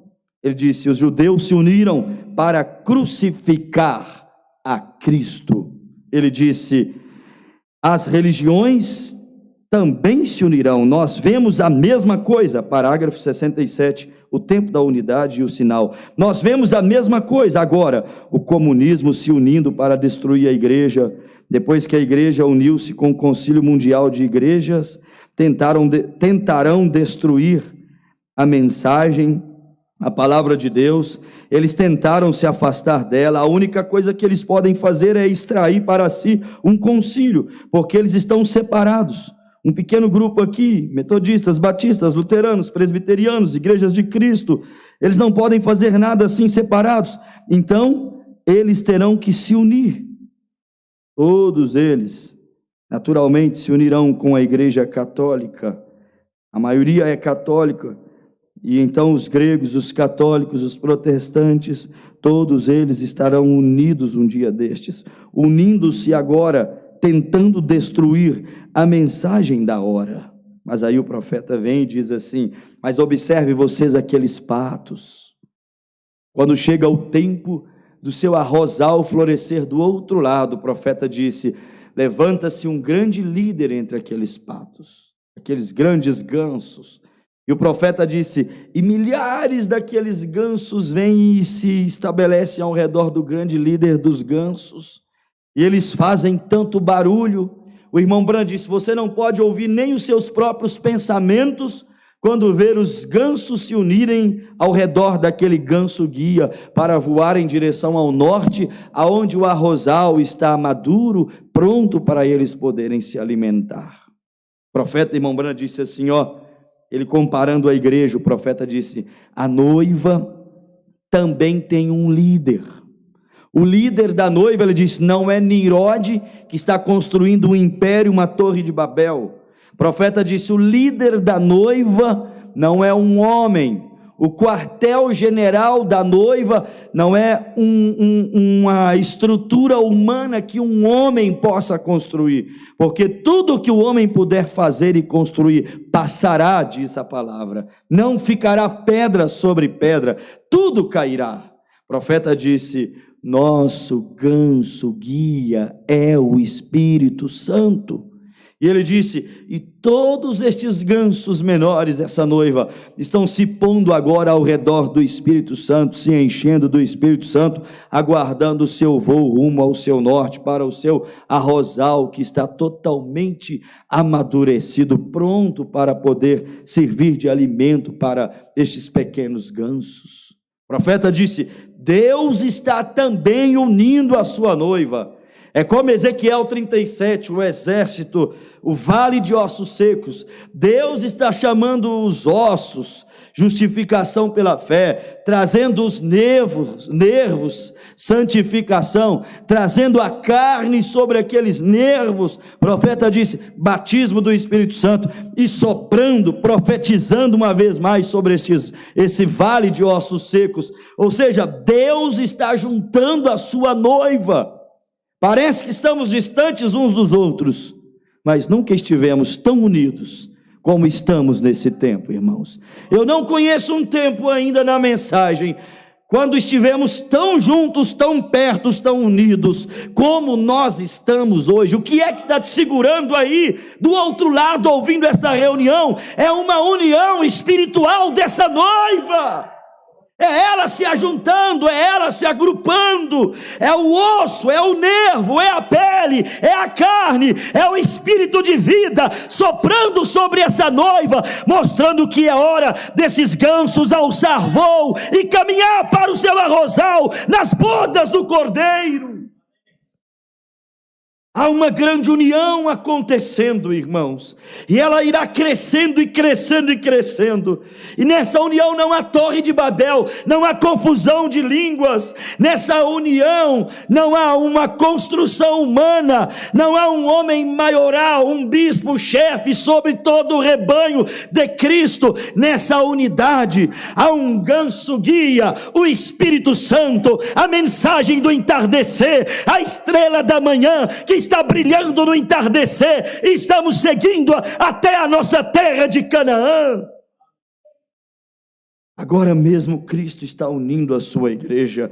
A propósito, 1 Tessalonicenses 4, o mesmo Senhor descerá do céu com alarido, com voz de arcanjo e com trombeta de Deus. Alarido, uma mensagem reunindo essas águias. Essa mensagem, ela está unindo esses eleitos. Estamos distantes fisicamente, mas nunca estivemos tão perto, tão unidos uns com os outros em oração e em torno da palavra como nós estamos aqui agora. É a unidade de Deus, é a união, podemos dizer assim também, invisível da noiva de nosso Senhor e Salvador Jesus Cristo. É tempo de união. O profeta disse: já viu como são os partidos? Eles fazem aliança, especialmente quando tem segundo turno. Os partidos se unem para vencer o adversário. É assim. Nações se unem para degladiarem contra a outra. Lembra de Israel, por exemplo, como que as nações em 67 se ajuntaram para poder se unir, para poder destruir. Disseram assim: nós destruiremos em 24 horas Israel, riscaremos Israel do mapa. E ajuntou o Egito, Jordânia, Síria, e Israel, as nações vizinhas de Israel, Arábia Saudita, Sudão, uniram todas ali. Os iraquianos, Iraque, todos se uniram. Vamos destruir Israel. Tempo de unidade. Nações se unindo para degladiar uma contra a outra. Nirode se unindo os reinos, tribos, vilarejos para construir uma torre de Babel. O ecumenismo unindo as religiões, as igrejas. O comunismo uniu o nazismo e o fascismo. Está tudo ali agora no seu DNA. Faz parte do seu código genético ali. Faz parte da sua essência, da sua natureza, está ali impregnado dentro deles. Quer dizer, união por todos os lados. O irmão Branham diz assim, os ismos estão se unindo. Isso é o profeta que dizem. As denominações se unindo, os ismos se unindo, o paganismo se unindo, os políticos se unindo. Uma unidade em todos os lugares. Sabe o que isso significa? Deus também está unindo a sua noiva. Deus também está unindo a sua igreja, mas a unidade de Deus não é como a unidade dos homens. As dos homens sempre falharam, e a dos homens é em cima do medo e do pavor.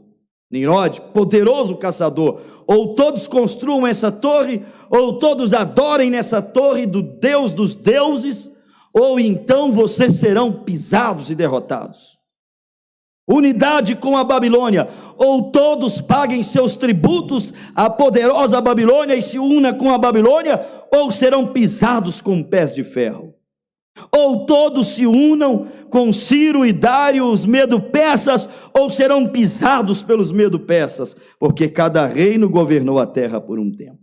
Ou todos sejam gregos, se unam com Alexandre o Grande, ou serão pisados e derrotados. Ou todos se unam com Roma imperial, ou serão queimados e torturados.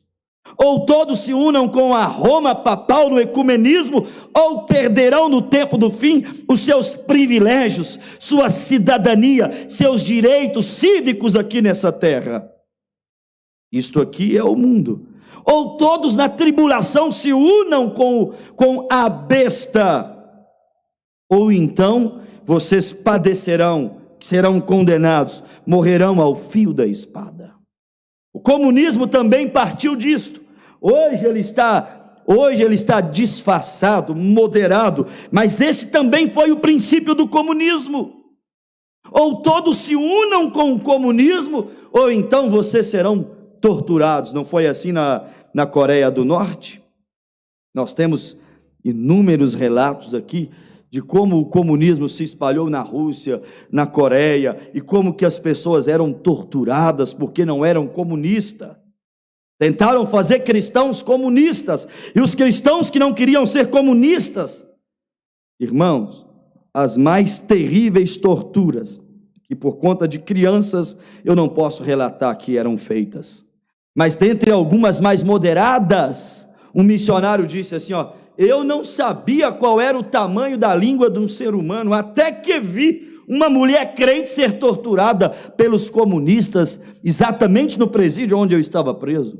E ele disse, eles a amarraram e a penduraram em um poste de mais ou menos 3 metros de altura.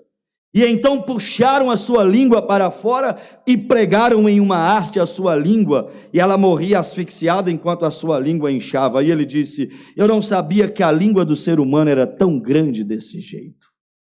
E ele disse, eles tinham essas mais horrendas formas de tortura, puxava a língua para fora, pregava na estaca a pessoa viva pela sua própria língua, enterrava pessoas vivas para que elas negassem a Cristo e abraçasse o comunismo, ou seja, igualdade comunista, prosperidade comunista, ou seja, um reino próspero e pacífico, entre aspas, liderado pelos comunistas, mas pacífico e próspero até você discordar dele, porque quando você discordar dele já não é mais pacífico e próspero para quem discordou, mas para quem discordou será um reino de torturas, porque tem que negar a fé, tem que negar a Cristo. Quer dizer, unidade sobre medo? Não é esta a unidade da noiva de Cristo. A noiva de Cristo não está unindo-se com ele porque está com medo da tribulação. Não é isto. Não é isso que nós pregamos. Ela está unindo a Cristo porque enquanto mais o plano se abre, enquanto mais Deus se revela a ela, mais ela está aprendendo a amá-lo, a respeitá-lo, a reverenciá-lo. Este é o nosso ensino nessa manhã. À noite queremos falar um pouquinho sobre, se Deus permitir, uma vida dedicada, se Ele não mudar nada. Queremos fazer um paralelo à noite, se Deus o permitir, sobre a dedicação dos comunistas e a dedicação dos cristãos. Nós vamos ver eles em uma causa errada, destrutiva, opressora, são muito mais dedicados do que muitos cristãos que lutam por uma causa justa, por uma causa correta. Espero eu que essa mensagem tenha significado algo para você. Assim como Cristo ajuntou os seus eleitos na primeira vinda e os levou ao paraíso, Deus está ajuntando a sua igreja e muito em breve estará levando-a também para o paraíso. Ele está juntando ela hoje espiritualmente, amanhã, não sabemos o dia e a hora, Ele estará juntando esta noiva, literalmente, pela transformação dos nossos corpos, a ressurreição dos mortos, e a Bíblia disse, subiremos juntamente com Ele a encontrar o Senhor nos ares. Deus abençoe. Estamos aqui com algumas pequenas perguntas, vamos lá, apesar de que não é culto hoje de perguntas e respostas. Primeiro temos aqui, pastor, a noiva chegará a conhecer o anticristo? Preste muito atenção. Conhecer o que é o anticristo nós já conhecemos, gente. Tudo, a palavra já disse, anticristo. Tudo que é anticristo, antipalavra, nós já conhecemos. Agora, esse anticristo, hoje, disse o irmão Brana, por excelência, por ofício, dentro do plano de Deus na palavra, o anticristo em carne humana hoje, o progenitor, digamos assim, do anticristo, a célula matriz do anticristo hoje, ele se chama Francisco. Ele recebeu o nome de Francisco, que é o Papa que está em vigência no poder hoje. Hoje ele é o anticristo, o antipalavra. Por quê? Porque ele usa uma coroa tríplice que diz que ele é o vigário de Cristo, que ele está no lugar de Cristo. E nós sabemos que ele não está no lugar de Cristo na terra. Quem está no lugar de Cristo na terra hoje é a igreja de nosso Senhor Jesus Cristo. Quando o esposo não está em casa, quem o representa no lar? A esposa. Quando Cristo subiu às bodas, ele enviou o Espírito dele sobre a esposa no dia de Pentecostes. Então não é o Papa que está no lugar de Cristo, é a igreja que ficou aqui no lugar de Cristo e recebeu o poder para fazer até mesmo as mesmas obras que Cristo fazia. Recebeu a mesma autoridade que Cristo também recebeu. Eis que vos dou poder para pisar os escorpiões, pegar as serpentes, curar os enfermos. Deus, o marido, passou a sua autoridade para a esposa. A esposa é que está no lugar de Cristo. É como uma conta conjunta. Se o marido não está ali para assinar o cheque, essa esposa pode assinar. Hoje, quem assina por Cristo não é o pontífice de Roma, é a igreja noiva de Jesus Cristo que está espalhada por todo o planeta Terra. Então entenda isso, preste muita atenção, vai ficar bem claro como 2 e 2 são 4. O mistério tríplice de Cristo, Deus em Cristo, Cristo na igreja e a igreja no reino restaurado. Cristo, o mistério de Deus revelado. Deus se revela de 3 maneiras, 3 vezes como Filho. Filho do homem, Jesus mesmo aqui na terra, morrendo por nós. Filho de Deus, o Espírito Santo ao longo de 7 eras da igreja. Filho de Davi, Jesus Cristo reinando após 3 anos e meio de tribulação no reino milenial. Então, assim como Cristo tem um tríplice ministério que se revela na terra, Filho do homem, Filho de Deus e Filho de Davi, o diabo também tem um tríplice ministério para se revelar na terra. O diabo é chamado de anticristo, que é o que ele é hoje, por excelência. O diabo também é chamado lá em Apocalipse de falso profeta, que é o que o mesmo Papa que hoje está no poder é hoje, porque ele sai profetizando paz, paz às nações, e sai profetizando coisas que na verdade sabemos que é antibíblica. Não haverá paz estável e duradoura senão no reino de Cristo. Então o irmão Bran disse, ele é o anticristo, ele é o falso profeta. Ele só não é ainda a besta. Ele será a besta. Quando? Quando a noiva sair da terra no arrebatamento com o Espírito Santo, a besta, Lúcifer, aquele que tem acesso ao trono de Deus para nos acusar. Então a besta desce e encarna nele. Quando a besta, após o arrebatamento, encarnar neste pontífice, ou aquele que estiver no papado naquele tempo, quando a noiva for arrebatada, pode ser esse, como pode ser outro. Então, bem entendido, quando a noiva sobe com o Espírito Santo, Lúcifer perde o seu ministério de acusador diante do trono de Deus e encarna naquele homem que estiver exercendo o poder do anticristo e do falso profeta. E agora ele terá uma unção tríplice. Quando essa unção, anticristo, falso profeta e besta, estiver habitando dentro dele, ele fará prodígios, sinais e maravilhas e arrastará atrás dele todo o mundo, até os judeus também serão enganados por um tempo. E os Estados Unidos também dará o seu poder à besta por uma hora. E os comunistas também admirarão a besta e também serão enganadas por ela por um tempo. Mas depois, eles não mais falarão a mesma língua. A torre de Babel caiu a grande Babilônia. Apocalipse capítulo 18. Então a grande Babilônia, sua farsa, sua máscara cai, e então os comunistas não mais falarão a língua dos ecumenistas, os Estados Unidos não mais falará a língua de Roma, os judeus não mais serão enganados por eles, e haverá uma confusão de línguas, e aí se dará aquele período que nós chamamos o Armagedon, a destruição dessa terra no final dos 3 anos e meio. Então lembre disso, o anticristo é ele que anda pelas nações, e também falso profeta é ele, e a besta será na tribulação. Pastor, veremos os nossos irmãos ressuscitados ainda em nossos corpos carnais? Teremos que ter uma fé maior para este momento? Quando será esse tempo?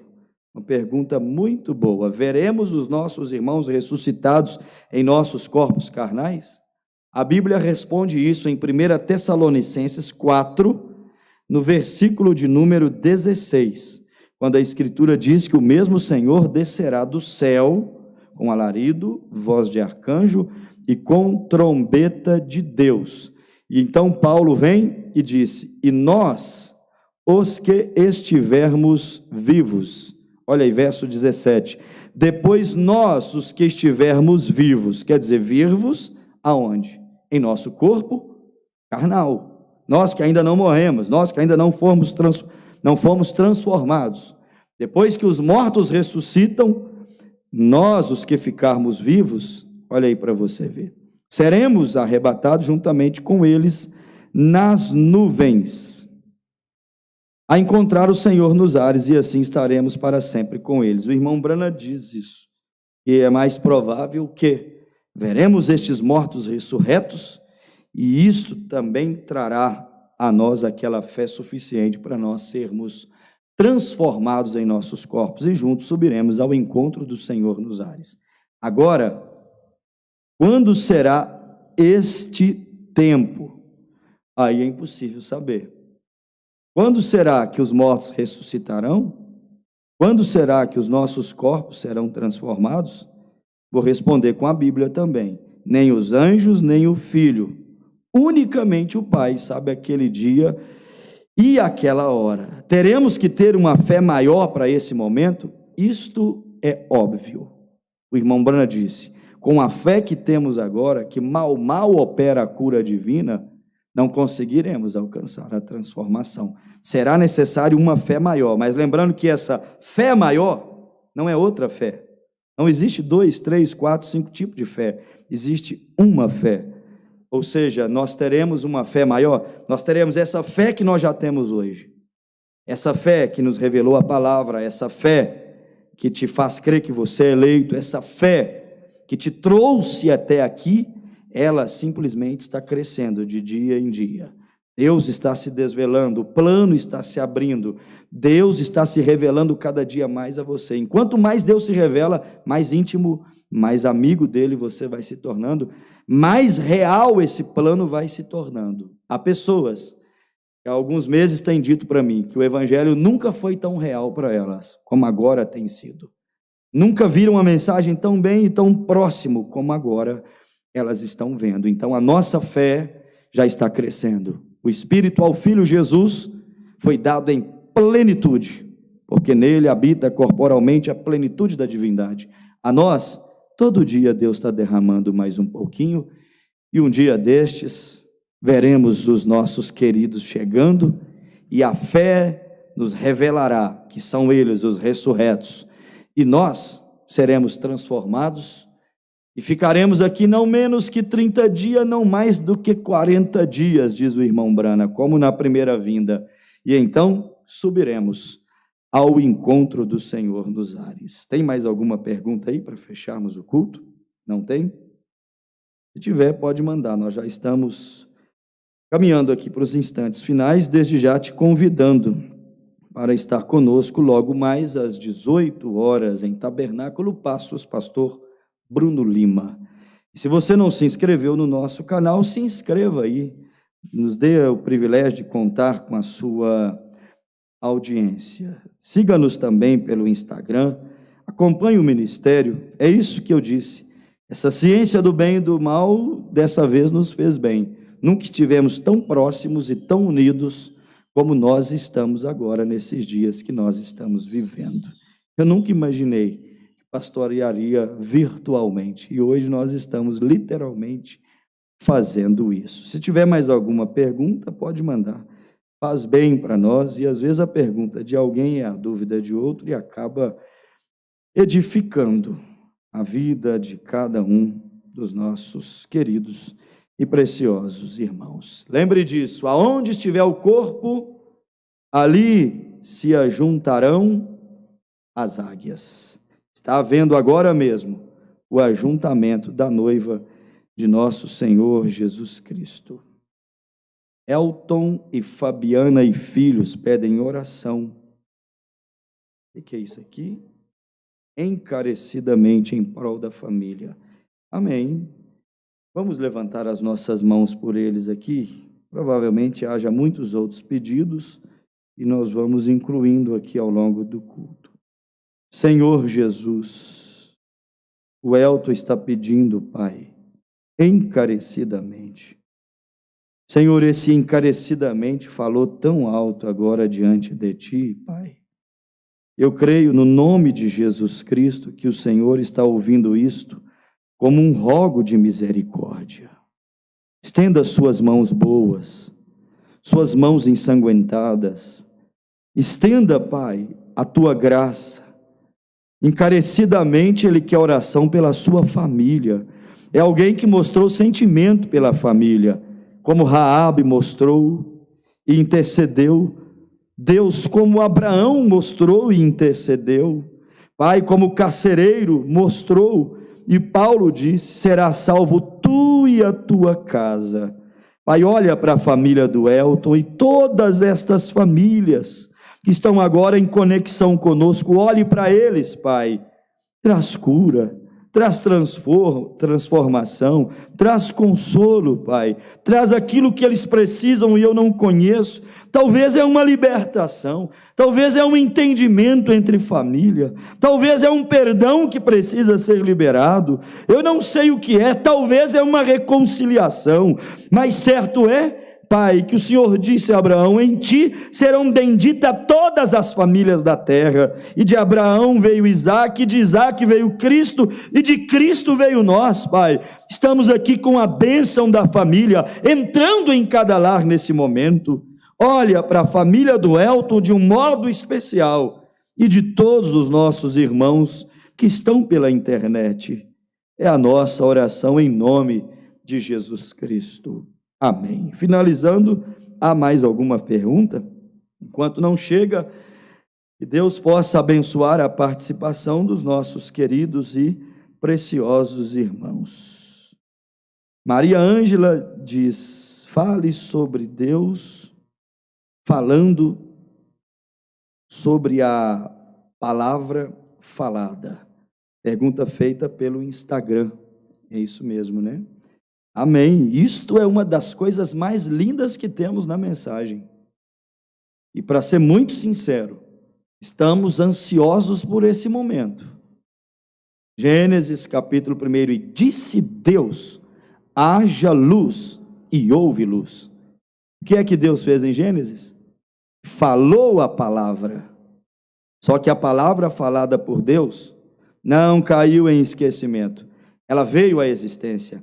Ela foi materializada. Deus disse: haja luz, e houve luz. Deus disse: haja separação entre águas e terras, e houve. Haja separação entre dia e noite, e houve.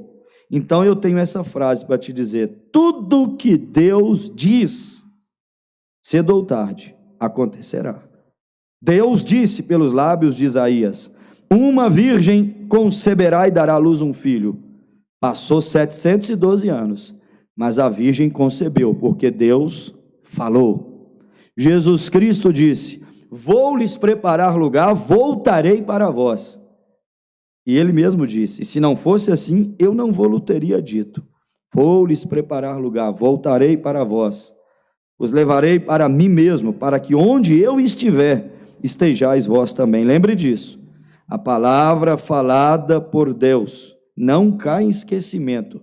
Toda a palavra dita por Deus, ela virá à tona, ela virá ao cumprimento. Isso é um poder que o irmão Brana disse, meus queridos, que está prometido a nós. Está escrito em São João capítulo 14, versículo 12. Jesus disse: as obras que eu faço, vós também as fareis, e as fareis maiores do que estas, porque eu vou para junto do Pai. O irmão Brana disse: maior do que o que Jesus fez, ninguém pode fazer. Nós vamos fazer mais em quantidades, porque ele teve 3 anos e meio de um ministério terreno, e nós temos muito mais do que 3 anos e meio aqui no ministério terreno dessa noiva. Então nós não vamos fazer mais do que Cristo, ou coisas maiores do que Cristo, mas mais. E o próprio irmão Brana disse: em meu pequeno e humilde ministério nessa pequena Jeffersonville, Deus já fez mais através desse ministério, desses 33 anos de ministério, do que propriamente em 3 anos e meio de ministério do Senhor Jesus. Mas eu sei o que você quer ouvir. É Marcos 11, versículo de número 23. Jesus disse: se tiveres fé do tamanho de um grão de mostarda, dir-lhe-ás a este monte, dir-lhe-ás, erga-te e lança-te no mar. E se você não duvidar, isso se fará. O irmão Branham disse assim, nunca houve entre seres humanos um poder maior do que esse poder prometido em Marcos 11, 23. Jesus prometeu que o homem falaria a palavra e aquilo viria à existência. Pastor, aonde isso tem se cumprido? Na vida de quem? Se cumpriu na vida de Jesus, porque ele falou à figueira: ninguém nunca mais coma de ti. E realmente, ninguém nunca mais comeu dela. Se cumpriu na vida de William Branham, ele falou a palavra e esquilos vieram à existência e vida veio à existência. Ele falou a palavra e tempestade cessou. E agora, isso tem que se cumprir na vida dessa noiva também. Só que Deus, para levar a noiva a manifestar a palavra falada, ela vai ter que subir esses degraus da pirâmide, da fé até a pedra de coroa, e ela terá que alcançar o amadurecimento. Poder sem amadurecimento só causa problema. Deus não vai colocar o poder da palavra falada na mão de irresponsáveis imaturos que usarão apenas para benefícios próprios. Não. Tem um propósito pelo qual a palavra falada há de se manifestar. Há uma palavra falada prometida para a noiva de Jesus Cristo e que a qualquer momento nós vamos ver ela operar em plenitude. O irmão Branham diz que o poder da palavra falada também é a manifestação da terceira puxada. Os selos é a pregação da terceira puxada. As revelações que Deus deu ao irmão Branham é a revelação da terceira puxada, mas o poder da palavra falada vai ser a terceira puxada manifestada, que o irmão Branham diz, ela escrita e pregoada você pode explicar, mas ela manifestada não tem explicação. Sua explicação é o cumprimento. E disse Deus: haja luz, e houve luz. Sabe qual é a explicação disso? É o cumprimento disso. E disse Deus: uma virgem conceberá e dará à luz um filho. Sabe qual é a explicação disso? É uma virgem concebendo e dando à luz. Então o poder da palavra falada, o que vai explicar ele, é a manifestação dele. E o irmão Branham disse: o temos operando entre nós em pequena medida, mas um dia destes, isso vai explodir antes da noiva despedir dessa terra. Nós vamos despedir dessa terra com o poder da palavra falada. Louvado seja Deus. Temos mais aqui? Gostaria de saber quem é o 7º anjo que sela os 144 mil. Uma coisa já posso te responder taxativamente: não é o William Branham. Por que eu digo que não é o William Branham? Porque o William Branham é o anjo enviado à igreja gentia. A igreja gentia recebeu o seu mensageiro, que se chama William Branham, o seu Elias que havia de vir, o seu ministério. Não é nem o homem 16 elementos, é o ministério. Não é o William Branham, sabe por quê? Porque quando o William Branham pegou 1 milhão de Bíblia e viajava para lá, o anjo falou com ele: não faça isso, desça, compra a passagem e volta para a América. Eu não te enviei para os judeus. O irmão Branham ia lá curar os enfermos, revelar os segredos dos corações, e o anjo mandou ele voltar para trás e não deixou ele fazer uma campanha no Cairo, no Egito e na terra de Israel. Ele só visitou Israel, mas não pôde fazer a sua campanha. Por quê? Porque é o anjo enviado à noiva. Gabriel enviado a Maria. Lembre disso, viu? William Branham enviado à noiva de Jesus Cristo. Agora, o anjo que selará os 144 mil não tem como sair da Bíblia. A Bíblia chama de Elias e Moisés. Pastor, então são dois, mas os dois tocarão a mesma trombeta, irmãos. É como o irmão Brana.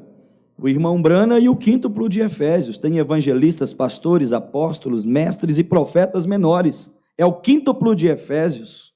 São 5 ministérios, mas a trombeta é única. O pastor toca a trombeta do profeta. O mestre, a trombeta do profeta. O evangelista, a trombeta do profeta. O apóstolo, a trombeta do profeta. Somos um quíntuplo, 5 ministérios para preparar a noiva, mas todos nós tocamos a trombeta do 7º anjo. Será Elias e Moisés, com uma só finalidade. Elias a justiça, Moisés a lei. Elias trará a justiça para Israel e Moisés trará a lei, porque eles ovacionam, idolatram, creem em extremo nesses 2 profetas. Então Deus enviará exatamente esses 2 profetas. Então a última trombeta que soará sobre os judeus soará por Elias e Moisés. A última trombeta que soará a noiva de Cristo gentílica já está soando na voz do 7º anjo de Apocalipse, capítulo de número 10, verso 7. Espero que tenha te ajudado em alguma coisinha. E isso nós vamos falando devagar também, né? Não cabe tudo em um culto só. Tem mais alguma coisa? Maria Ângela, e a palavra falada foi falado já. O 7º anjo, que selará os 144.000, também já foi falado. Quem mais? Como será o céu? Isso mesmo? Emanuel, como será o céu? Nós temos descrições de como será a cidade santa. E é bom também a pessoa entender que nós não vamos morar no céu não, gente. Nós vamos morar na terra. Assustou aí agora? Esse aqui é o nosso lar. É por isso que a gente tem uma coisa com esse planeta, é a casa que Deus preparou para nós. Só está mal usada, janela quebrada, porta arrebentada, parede suja, piso quebrado, torneiras vazando, parte elétrica dando curto-circuito, está precisando de uma reforma. Mas isso aí, sabe o que o marido vai fazer? Ele ama tanto a sua esposa que ele vai falar assim: querida, vou levar você para um lugar para morar lá 3 anos e meio de aluguel, e depois de 3 anos e meio, a gente volta quando a casa já estiver pronta para ser habitada. Então, a verdade é que nós não vamos morar lá nas estrelas, nas galáxias, nós não vamos ficar lá flutuando como os astronautas, quebrou a lei da gravidade. Não, não será assim.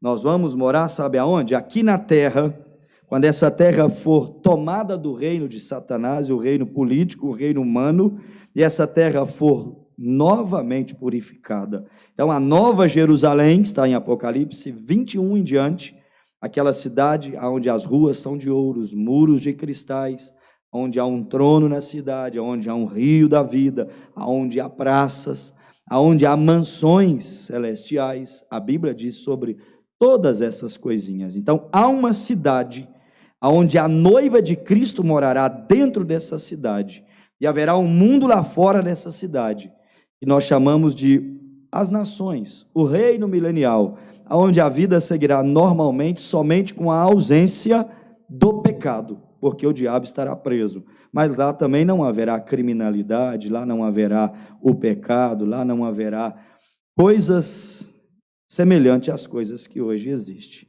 Só posso te dizer isso. Não podemos ir além disso, né? Até porque só o irmão Brano e Paulo foi naquele terceiro céu. Segundo ou 1 aos Coríntios 12, o irmão Paulo diz: conheço um homem, e se no corpo não sei, se fora do corpo não sei, só sei que ele foi levado ao terceiro céu, e viu ali coisas que nunca subiram ao coração do homem, olho nenhum nunca viu, ouvido nenhum nunca ouviu. Mas ele diz que foi levado ao terceiro céu. Primeiro, é onde os pássaros e os aviões voam, é esse atmosférico. O segundo é a nossa galáxia, é este céu aí onde está o espaço, os planetas. Agora, o terceiro céu, só Paulo e o irmão Brana que foram lá. Então, nós não podemos falar muito dessas coisas, porque são coisas que hão de ser. Nós estamos falando de coisas que estão em pleno cumprimento. Você percebeu, eu preguei muito hoje sobre o dia, a hora que estamos vivendo e a mensagem do momento. Se nós atentarmos para a mensagem do momento e nos prepararmos de acordo com o sonido desta mensagem, nós vamos para aquele lugar e quando chegar lá vamos conhecer com mais detalhe. Aqui, tudo que dissermos, por mais que combine com a Bíblia, por mais que encaixe, é só a sombra da sombra da sombra da sombra e ainda não chega perto da perfeição e a glória que realmente aquele lugar é. Temos mais alguma pergunta? Se tivermos, embaixo de quê? Tem mais nada aqui não? Explique João 14:12, já explicamos. 144.000 também já falamos. O que mais? Oração pelo Elton e a família já foi feita. Os corpos e a ressurreição, quando será? É necessário uma fé maior, também já foi. É isto aí. Louvado seja Deus.